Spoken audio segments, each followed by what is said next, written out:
আসসালামু আলাইকুম, ওয়েলকাম করছি রিয়াসাদ আজিম। ভিন্ন ধর্ম মতাদর্শে যারা শুনছেন সবার প্রতি আন্তরিক কৃতজ্ঞতা। আপনাদেরকে প্রশ্ন করবো যে এই কন্টেন্ট আমি কি নিয়ে আলোচনা করতে চাই। আপনারা সবাই জানেন ফরচুন বরিশাল টানা 2 আসরে বিপিএল চ্যাম্পিয়ন, বিপিএল এর গতবারের চ্যাম্পিয়ন, তাদের শিরোপা ধরে রেখেছে। এই মুহূর্তে যে প্রেস কনফারেন্সের রুম, এখানটায় কিছুক্ষণ পরে একটা সংবাদ সম্মেলন শুরু হয়ে যাবে। এই চেয়ারগুলোতে তামিম ইকবাল খানকে আমরা দেখবো এবং প্রত্যেকটা জায়গা আসলে ভরে উঠবে সংবাদ কর্মীদের নিয়ে। রাইট নাও এটা সিচুয়েশনটা অনেকটা এরকম। এই ম্যাচে ফরচুন বরিশাল যেভাবে জয় পেল, এই ম্যাচে ফরচুন বরিশালকে জয় পাবার ক্ষেত্রে, প্রেশার রিলিজের ক্ষেত্রে তাদের captain Tamim Iqbal Khan, the way he played his role from the front, এটা কি ব্যাখ্যার মধ্যে পড়ে? ব্যাখ্যাতীত। এই ম্যাচ শুরু হবার আগে আলোচনাটা অনেকটা এরকম ছিল, বরিশাল দে আর আন্ডার প্রেশার। যখন প্রথম ইনিংস শেষ হলো, অলমোস্ট 200-এর টার্গেট, সেই সময়ের আলোচনাটা ছিল অনেকটা এরকম, বরিশাল হারতে যাচ্ছে। সে সময়ের আলোচনাটা ছিল অনেকটা এরকম, they did some fumbling during their bowling innings, এবং এই প্রেশারটা ব্যাটাররা ক্যারি করতে পারবে না।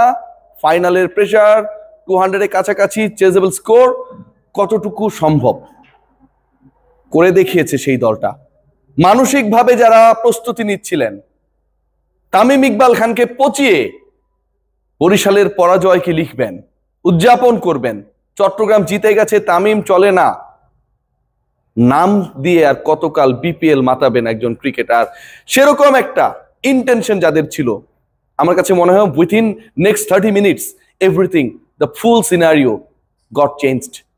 Tamim Iqbal Khan, remember the man, remember the name, the way he played, the way he dominated, the way he shows the way how to win the match, how to release pressure, how to do something extraordinary, how to lead a team from the front.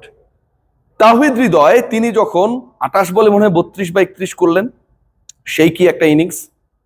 নিজেকে নিজের ছায়া থেকে খুঁজে ফেরার চেষ্টা, asking যে run rate সেটা যখন অলমোস্ট 10, পাওয়ার প্লেকে কাজে লাগাতে হবে। তামিম প্রথম 6 ওভারে দলের স্কোরটাকে চিটং এর পাওয়ার প্লের সমান 57 করতে একলাই লিড দিলেন। যারা প্রেস বক্সে বসে খেলা দেখছিল, যারা গ্যালারিতে বসে খেলা দেখছিল, যারা উড়াধুরা গান শুনছিল, প্রত্যেকেই বিমোহিত হচ্ছিলেন আরো একবার আন্তর্জাতিক ক্রিকেটের সব ফরম্যাটকে বিদায় বলে দেয়া Tamim Iqbal Khan, how beautiful he is, how actually he can deliver his best in the best platform. Just placement, sometimes down the wicket গিয়ে হিট করা, sometimes শিল্পী যেভাবে রং তুলি হাতে নিয়েই একটা সাদা কাগজের উপরে দারুণ করে সেটাকে অসাধারণ একটা চিত্রকর্মে রূপায়িত করেন, ঠিক তেমন করে ব্যাটিং পজিশনে দাঁড়িয়ে বলগুলোকে বাউন্ডারির উপরে পার করে দেয়া।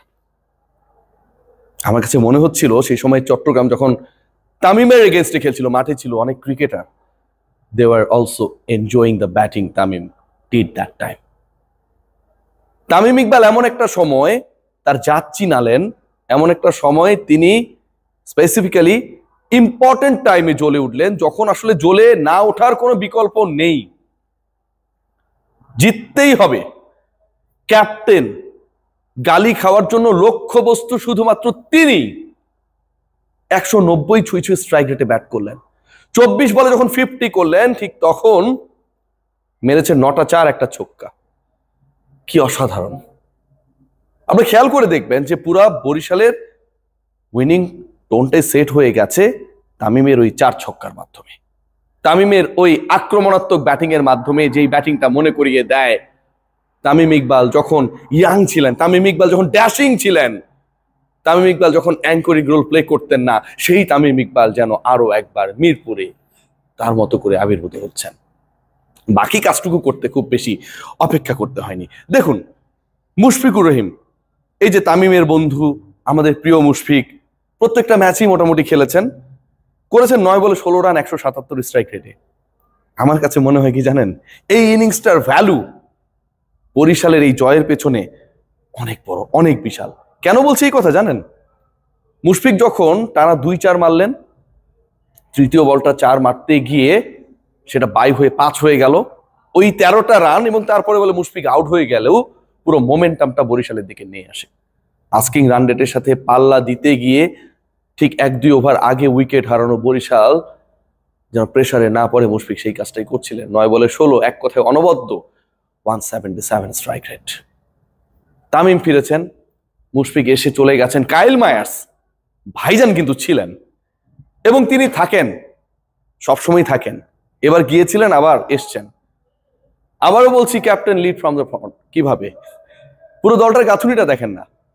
বিদেশি ক্রিকেটার গেছে, আসছে, 4 ছক্কা মেরেছে, দলকে জিতিয়েছে। মায়ার্স আসার পর শুরুর দিকে টুর্নামেন্টে খেলেছেন, মাঝখানে ছিলেন না, আবার ব্যাক করেছেন, আর ফাইনালে তার কাছ থেকে যা এক্সপেক্ট করা হচ্ছিল সেটাই তিনি করে দেখালেন। কেন ভাই? এই যে connection, that was also made by the captain. বরিশালের ওনার মিজানুর রহমান দারুণ একটা কথা বলেন, I am not the owner of this team. Tamim ভাইরে জিজ্ঞেস করেন সিরিয়াসলি, আজকে তার সাথে আমার দেখা হলো, ম্যাচ তখন চলছে এবং সেই সময়টায় চট্টগ্রাম বেদম পেটাচ্ছে। আমাকে বললো, রিয়াসাত ভাই দোয়া করেন ওদের জন্য উইকেট পড়ে। আমি বললাম, ভাই উইকেট পড়ুক না পড়ুক, দোয়া যদি করতে হয়, আমার দেশের তো কোনো একজন ব্যাটসম্যানকে আউট হওয়ার জন্য দোয়া করতে হবে, এটা তো আর করা যায় না। টেনশন করেন না, ভালো কিছু হবে। সেটাই হয়েছে। গত টুর্নামেন্টে হাইয়েস্ট রান গেটার ছিলেন মিস্টার খান, এবং মজার ব্যাপার কি জানেন, গত টুর্নামেন্টে হাইয়েস্ট রান গেটার মিস্টার খান ছিলেন। সম্ভবত 482 রান তিনি করলেন, টুর্নামেন্ট সেরা তামিম ইকবাল খান। এবারে তিনি 4th হাইয়েস্ট রান গেটার এবং এবার তার টোটাল রান হচ্ছে 413। গত টুর্নামেন্ট আর এই টুর্নামেন্টের মাঝে একটা দারুণ গ্যাপ ছিল, বিশাল একটা বিরতি ছিল। তামিম ইকবালের বিরতি ছিল, খেলার কোনো সুযোগ ছিল না, কোনো জায়গায় কোনো ধরনের কমিটমেন্ট নেই। ন্যাশনাল টিমে খেলবেন কি খেলবেন না এটা নিয়ে নাজমুল হাসান পাপন, তামিম ইকবাল কোনো পক্ষই যেন আসলে সময় মিলাতে পারছিলেন না। অনেকটা আছে না যে বউ দেখতে যাব, কবে যাব, শুক্রবার পরে না, ব্যস্ত থাকি, এরকম একটা অবস্থা। ফাইনালি তামিম ইকবাল খান উইদাউট হিজ প্রিপারেশন এবং আনফিট তামিম ইকবাল খান এই আসরে 413 রান করে দেখালেন। সবচেয়ে বেশি 4 মেরেছেন তিনি। ইন্টারেস্টিং পার্ট কি জানেন, 50টার উপরে 6 কেউ মারতে পারেন নাই, তামিম মেরেছেন 51টা। পুরো আলোচনাটা আসলে তামিমময় হয়ে গেছে। ফাইনাল জেতানোর ক্ষেত্রে যিনি আসলে টোন সেট করেন, ফাইনাল জেতানোর ক্ষেত্রে পুরো দলকে যিনি পথ দেখান, ফাইনালে যাবার ক্ষেত্রে পুরো দলের সেট আপটা যিনি করেন, তিনি যেভাবে প্রতিপক্ষের বোলিং ডিপার্টমেন্টকে ধসিয়ে দেন একাই, তিনি যেভাবে আমাদের শৈশবে দেখা তামিম ইকবালকে আরো একবার মনে করিয়ে দেন, তিনি যেভাবে ব্যাটিংটাকে সত্যিকারের শিল্পকর্মে রূপায়িত করেন, আলোচনা তো তাকে নিয়ে হবে। কনসিস্টেন্ট তামিম ইকবাল, আগ্রাসী তামিম ইকবাল, অ্যাঙ্করিং তামিম ইকবাল, ক্যাপ্টেন তামিম ইকবাল, অনেক গ্রুপে তামিম ইকবালকে এবারের বিপিএল দেখেছে। বাংলাদেশের জন্য দুর্ভাগ্য, এই পার্টিকুলার ক্রিকেটার, এরকম ট্যালেন্টেড ক্রিকেটারদেরকে আমরা প্রপারলি ধরে রাখতে পারি নাই। এরকম ক্রিকেটারদেরকে আমরা মান অভিমানের জায়গা থেকে বুকে আঁকলে ধরে বুঝাতে পারি নাই, you are my best asset, come to my team, play for Bangladesh and show what you have done in the BPL for your national team. পারি নাই ভাই। Hats off to the Tamim Iqbal and definitely hats off to Barishal. অসাধারণ খেলা, চট্টগ্রাম অসাধারণ খেলেছে, অসাধারণ bat করেছে, but they were short of some bowlers. আলিসের না থাকাটা একটা বড় সেটব্যাক এবং বিদেশি আনার খুব প্রয়োজন ছিল। সবাই ভালো থাকবেন, take great care, tata, bye by.